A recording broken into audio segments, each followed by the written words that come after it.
Cool thing. But anyway, so I'm listening, and I hear Stephanopoulos on Hannity's show, right? And I hear him feeding them the questions.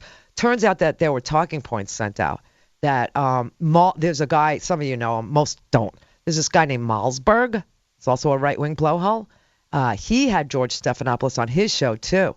And the actual conversation between Malzberg was exactly the question that Stephanopoulos eventually asked.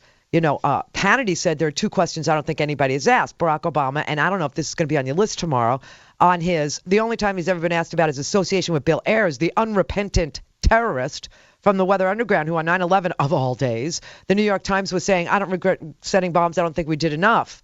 And then he said to Stephanopoulos, when asked about it by Politico, David Axelrod said they have a friendly relationship, that they did a number of speeches together, and that they sat on a board together. Is that a question you might ask? And Stephanopoulos said famously, I'm taking notes right now.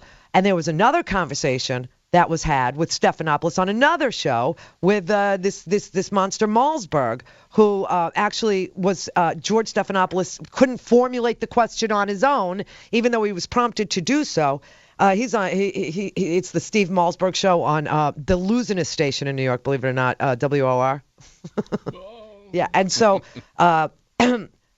Malzberg actually said to Stephanopoulos said to Malzberg, "Well, what's the question? What would the question be?"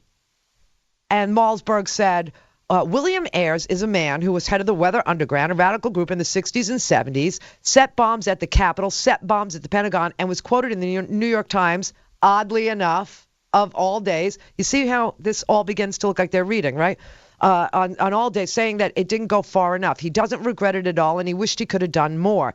Your campaign has described your relationship with William Ayers as friendly. How could a man running for the presidency of the United States possibly have anything to do or anything but disdain for a man who did what he has done to this country?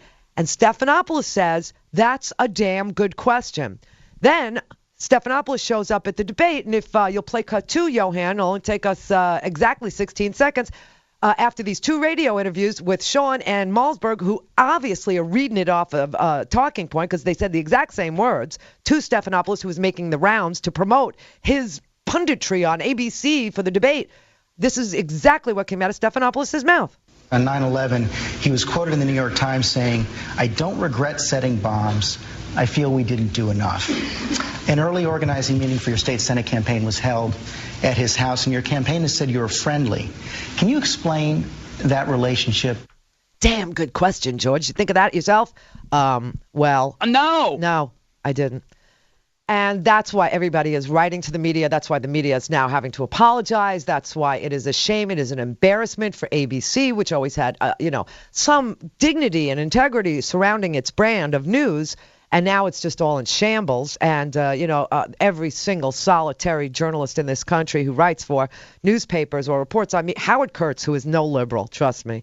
Howard Kurtz was saying this is just disgraceful. I mean, Shales from the Washington Post literally, people were shocked and sickened by the lack of journalistic integrity in one of the most important presidential debates ever, because it was, although we got to watch, obviously, it was for the people of Pennsylvania who are going to either turn out in record numbers and put an end to this madness within our nominating process, or keep it going because they want to see it keep going.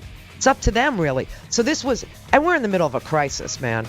And the idea that they asked about lapel pins, I'm sitting here, I got a story to tell you. It's going to make you cry. I don't like to do that to you on a Friday.